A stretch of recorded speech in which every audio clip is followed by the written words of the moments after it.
Olá, como vão vocês? Tudo bem? Espero que sim.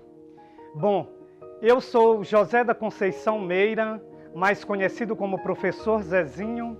Sou filho natural da hospitaleira e solidária cidade de Itamarandiba, situada no Vale do Jequitinhonha, Minas Gerais. Bom, nesse momento eu gostaria de convidar a todos vocês a assistirem comigo, a ouvirem as lendas e as histórias da cidade de Itamarandiba. Quero que vocês viajem comigo nesse mundo fantasioso e imaginário da contação de histórias e das lendas. Quero ressaltar que Itamarandiba é feita de muitas e muitas lendas.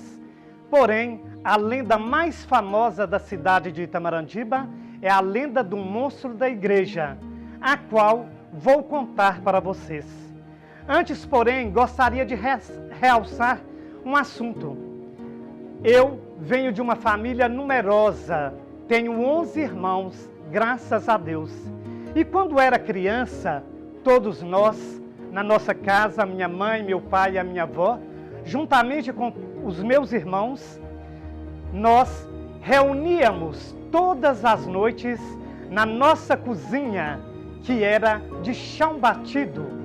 E lá existia uma fornalha muito grande. E a fornalha que nós podíamos observar as labaredas cuspindo faísca e cozinhando o fundo da panela de barro e da panela de pedra, para fazer as deliciosas guloseimas, inclusive os chás e os cafés que a mamãe preparava deliciosamente para a gente. Mamãe, papai e vovó, então, entravam no mundo fantasioso das histórias e das lendas e contavam-nos histórias de mula sem cabeça, de assombração, de almas penadas e tantas outras, inclusive a mais famosa lenda de Itamarandiba, que é a lenda do monstro da igreja. E nós, com os olhinhos todos arregalados, piscávamos de medo. Depois de toda aquela história contada, era a hora de deliciar-se com o biscoito de goma, as broas de fubá, o pão, a rosquinha e o saboroso chá, feito de ervas colhidas lá no quintal, erva cidreira, hortelã, folhas de laranja, alecrim, entre outros. Degustávamos aquelas guloseimas todas e então, depois disso, íamos direto para a bacia, a velha bacia de alumínio, para lavar os nossos pés. É óbvio, antes de dormir, íamos lavar os pés, um a um, na bacia de alumínio. Quentávamos a água naquele fogão de lenha e lavávamos então os pés. E aí sim, tomávamos a bênção à nossa mamãe, ao nosso papai e à nossa querida avó. E eles nos abençoávamos e dormíamos sonhos felizes e sonhávamos com a bela e encantadora história que eles contavam para nós. E agora então, convido a vocês a ouvirem comigo, a acompanharem a lenda do monstro da igreja. Há muitos e muitos anos atrás, na velha e saudosa São João Batista, hoje Itamarandiba, estava para acontecer um grande evento. Um grande acontecimento estava para surgir em Itamarandiba. Era então a chegada do Padre Mestre Antônio de Espíndola. Ele era conhecido como um Padre Santo, um Padre Milagreiro. E naquele dia, na cidade de Itamarandiba, na velha São João Batista, todas as pessoas de bem, os cidadãos, as senhoras e senhores, os fiéis, foram então para a porta da igreja matriz para fazer a limpeza. E começaram a limpar, a varrer, a organizar a Praça da Matriz para recepcionar, para receber o famoso Padre Santo, o Padre Mestre Antônio de Espíndola. E todos esperando por aquele momento. E chega um dado momento que é apontado, avistado numa determinada rua próxima à igreja São João Batista, um senhor, um fazendeiro, montado em sua besta. E ele vinha, garboso, fazendeiro que era, e veio e aproximou-se montado em sua besta, e ia já amarrar a sua besta em um cruzeiro que ficava em frente à igreja da matriz. As senhoras que ali estavam, os fiéis, então chamaram a atenção daquele fazendeiro, que chamava-se Antônio de Melo, que ali naquele cruzeiro, ele não deveria amarrar a besta dele, não deveria amarrar o seu animal, porque aquele local era santo e deveria se ter respeito para com o cruzeiro que estava ali localizado. O fazendeiro, então, destemido que era e incrédulo, perguntou: o que vai acontecer aqui?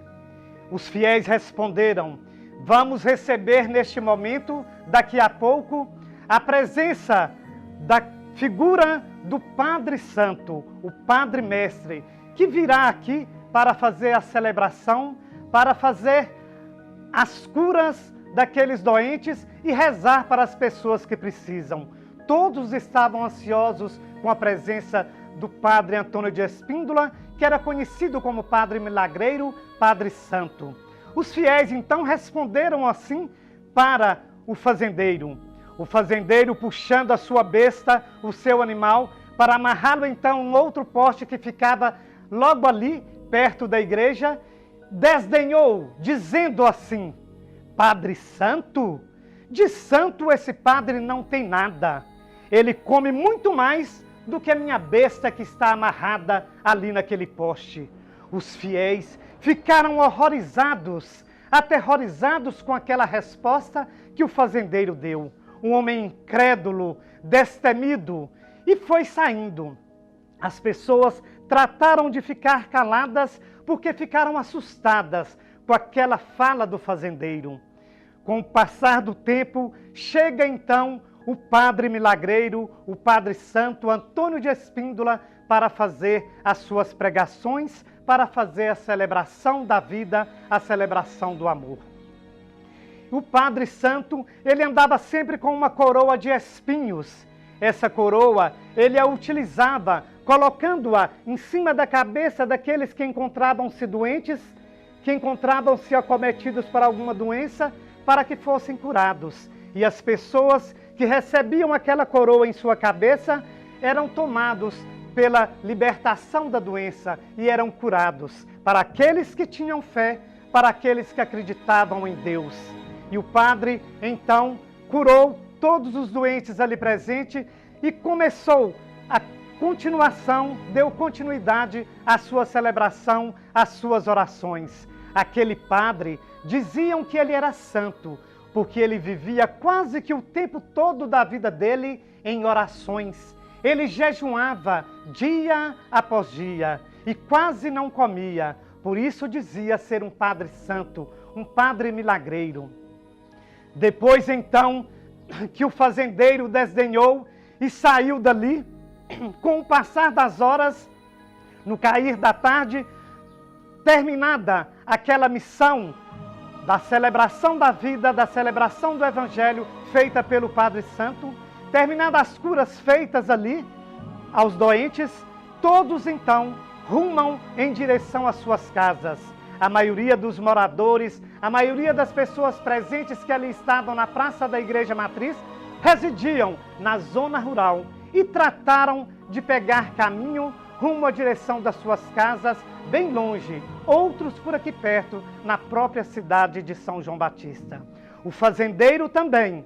O fazendeiro rumou junto à sua fazenda, lá para aquelas bandas do mandingueiro, para aquelas bandas do contrato. O padre santo, não teria ouvido aquilo que o fazendeiro falou, que disse que o padre haveria de comer mais do que a sua besta.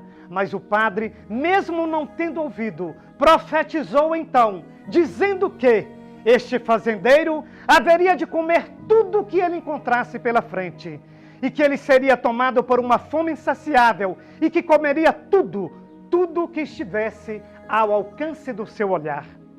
E ao chegar à fazenda, o fazendeiro, chegando em suas terras de grandes propriedades, ele foi tomado por uma fome insaciável. E começou a comer. Comia um queijo, 2 queijos, comia um abacaxi, cargas de abacaxi, bananas, dúzias de bananas, passou a comer cargas de bananas. Entrou na despensa e viu lá as latas que guardavam carnes de porco e ele devorou todas as carnes que estavam guardadas dentro daquelas latas. Tudo que tinha na despensa ele foi comendo. Dizem as pessoas e os moradores que moravam perto da fazenda do fazendeiro Antônio de Melo que quando os bois estavam carreando, trabalhando o solo para fazer a agricultura nas terras do fazendeiro, o fazendeiro tirava pedaços de carne, nacos de carne nos próprios animais e comia daquele mesmo jeito, sem assar, sem fazer nada com aquela carne, apenas comia, devorava. E as pessoas assustavam com tamanha aberração, assustavam com aquele homem que já começou a se transformar, a ganhar um corpo diferenciado e foi transformando-se em um verdadeiro monstro. O seu corpo transformou-se em um corpo horrendo que causava medo e espanto. E as pessoas ficavam assustadas, olhando de longe aquela assombração. Dizem que as unhas e os cabelos do fazendeiro Antônio de Melo iam crescendo constantemente. E quanto mais aparavam as unhas, quanto mais cortavam os seus cabelos, mais cresciam cabelos e unhas. E não paravam de crescer. E sua fome também não acabava. Era insaciável. Comia e comia o tempo inteiro. Passado algum tempo, então, o fazendeiro Antônio de Melo, de tanto comer, de tanto devorar aquela comida, ele caiu em cama, adoeceu, foi acometido por uma doença grave e ali permaneceu algum tempo acamado, as pessoas cuidando, zelando, mas não havia melhora.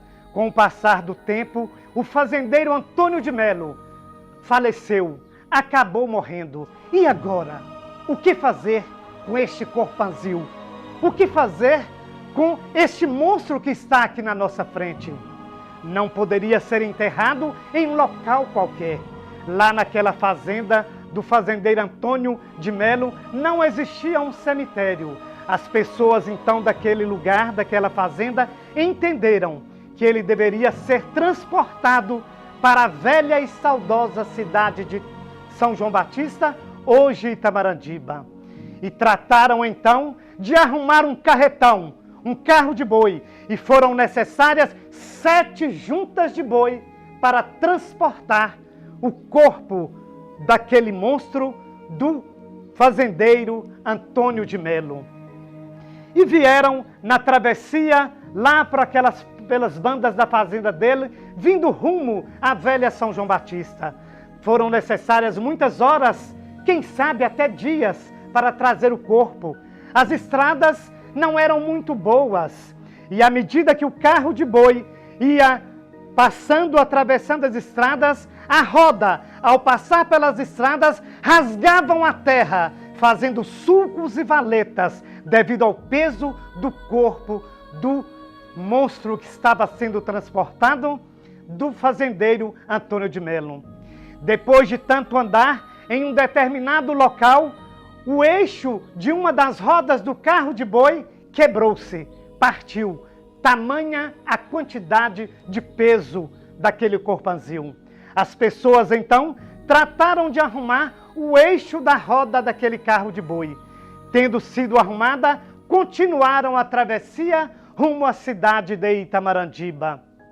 Ao chegarem na cidade de Itamarandiba, na velha São João Batista, reuniram-se todos, autoridades, padre, os fiéis, as pessoas de bem, para tomarem uma providência, pois aquele corpo, o corpo do fazendeiro Antônio de Melo, não poderia e jamais deveria ser enterrado em um cemitério qualquer. Entenderam então que aquele corpo deveria ser enterrado debaixo da pia batismal da Igreja da Matriz, da Igreja de São João Batista. E assim o fizeram. Depositaram, enterraram o corpanzil, o corpo do fazendeiro Antônio de Melo, debaixo da pia batismal da Igreja de São João Batista, da velha e saudosa São João Batista, hoje Itamarandiba. E a intenção para a qual ele foi sepultado lá debaixo da pia batismal era justamente porque todos os batizados que fossem feitos aos domingos ali na pia batismal, quando o padre fosse aspergir, que fosse fazer o sacramento sagrado do batismo, que fosse aspergir a água benta sobre a cabeça da criança, que as gotículas daquela água benta que aspergissem, caíssem sobre a sepultura do monstro e assim amortecesse a sua fúria, a sua braveza e fizesse com que ele adormecesse cada vez mais e por lá ficasse quieto. E assim os batizados foram acontecendo e cada gota de água benta que caía em cima da sepultura do monstro da igreja, ele ia amortecendo a sua fúria e perdendo a sua força para dali não sair. Conta-se também que naquela época as pessoas que iam assistir à missa na igreja da matriz, muitas delas, adultos, crianças e tantos outros fiéis, não gostavam e nem ficavam perto da pia batismal, pois tinham muito medo de que o monstro pudesse ressurgir dali e devorá-las. E as pessoas saíam correndo, ficavam mais afastadas. Dizem que muitas vezes a igreja daquela época era feita em assoalho, em tábuas corridas, e entre uma tábua e a outra existiam frestas. E dizem, muitos já disseram, fiéis, adultos e crianças, que já viram apontar por entre as frestas da tábua da igreja, das tábuas da igreja do assoalho, os cabelos e as unhas do padre que tentavam sair para devorar as pessoas. E as pessoas saíam correndo em pavorosa multidão, correndo e correndo com medo. Depois, os seus pais as calentavam e as traziam para dentro da igreja e o monstro era ali então, perdia a sua fúria com as orações e com a crença daquele povo de Itamarandiba que muito acreditava e muito orava. Conta-se também os ancestrais, os nossos avós, que um dia aquele monstro, o fazendeiro Antônio de Melo, haveria de ressurgir da sua catacumba, do seu mausoléu, da sua sepultura, sairia debaixo da torre da igreja da matriz para comer até a sua quinta geração. As pessoas que eram descendentes do Antônio de Melo, as pessoas que carregavam em seu nome o sobrenome de Melo, não gostavam de ouvir essa lenda, não gostavam de ouvir sobre o monstro, pois tinham muito medo de que quando o monstro ressurgisse da sua catacumba, que ele viesse comê-las. E elas preferiam não falar. Esta é a história da lenda do monstro da igreja. Itamarandiba, que é a terra que eu amo, que eu adoro. Itamarandiba, que tem a sua origem na língua Tupi-Guarani, que significa Itamarandiba, pedras miúdas que rolam juntamente com as outras. Espero que vocês tenham gostado da mais famosa lenda do monstro da igreja. E então, criançada, gostaram da lenda? Pois então, agora vou contar-lhes uma história muito bonita, uma história encantadora. Acredito que vocês todos já tenham ouvido essa história, pois é uma história muito conhecida. Mas é sabido que toda e qualquer pessoa que já tenha ouvido uma história, se ela for ouvi-la novamente, pela segunda, terceira, quarta, quinta ou 10ª vez, é certo que ela vai tirar um outro momento, um outro entendimento, uma outra compreensão daquela história que está sendo ouvida. É o que eu desejo para vocês todos, que vocês possam tirar o melhor dessa história, que possam viajar no mundo fantasioso e imaginário da contação de histórias. A história que eu vou contar para vocês chama-se A Menina e o Pássaro Encantado. Vamos lá? Era uma vez uma menina que tinha um pássaro como seu melhor amigo. Ele era um pássaro diferente de todos os demais. Era encantado. Os pássaros comuns Se a porta da gaiola ficar aberta, vão embora para nunca mais voltar. Mas o pássaro da menina voava livre e vinha quando sentia saudades. Suas penas também eram diferentes, mudavam de cor, eram sempre pintadas pelas cores dos lugares estranhos e longínquos por onde voava. Certa vez, voltou totalmente branco, cauda enorme de plumas fofas como algodão. Menina, eu venho de montanhas frias e cobertas de neve, tudo maravilhosamente branco e puro, brilhando sob a luz da lua, nada se ouvindo, a não ser o barulho do gelo que faz o barulho do vento que faz estalar o gelo que cobre os galhos das árvores.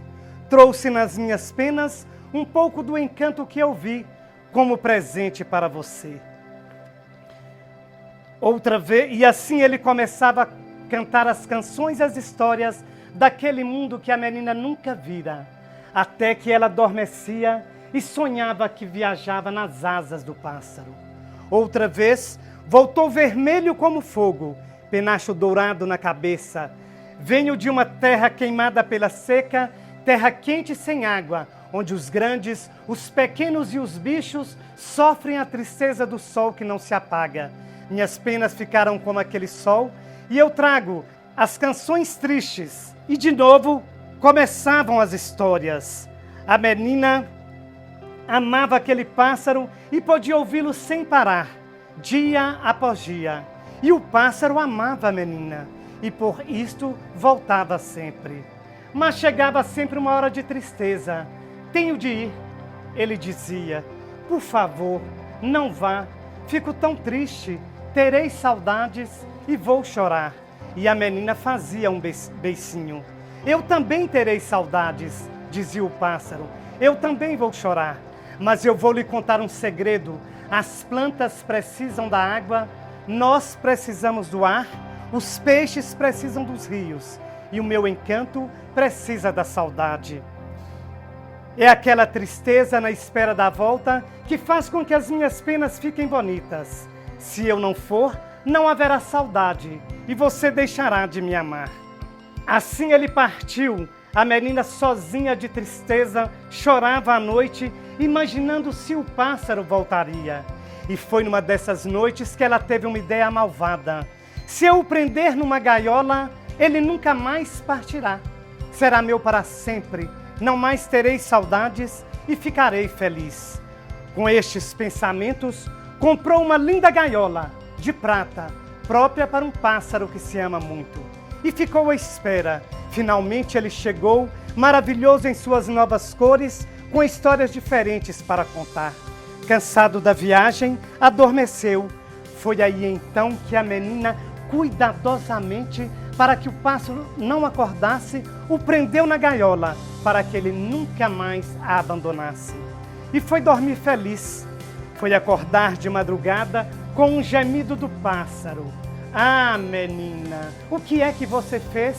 Quebrou-se o encanto, minhas penas ficaram feias e eu me esquecerei das histórias. Sem a saudade, o amor irá embora. A menina não acreditou, pensou que ele acabaria por se acostumar. Mas não foi isso que aconteceu.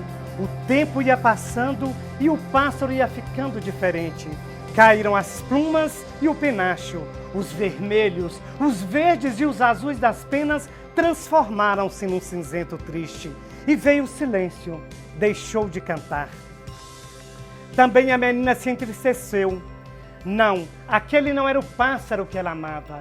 E de noite ela chorava, pensando naquilo que havia feito ao seu melhor amigo. Até que não mais aguentou. Abriu a porta da gaiola. Pode ir, pássaro, volte quando você quiser.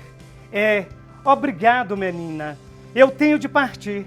É preciso partir para que a saudade chegue e eu tenha vontade de voltar.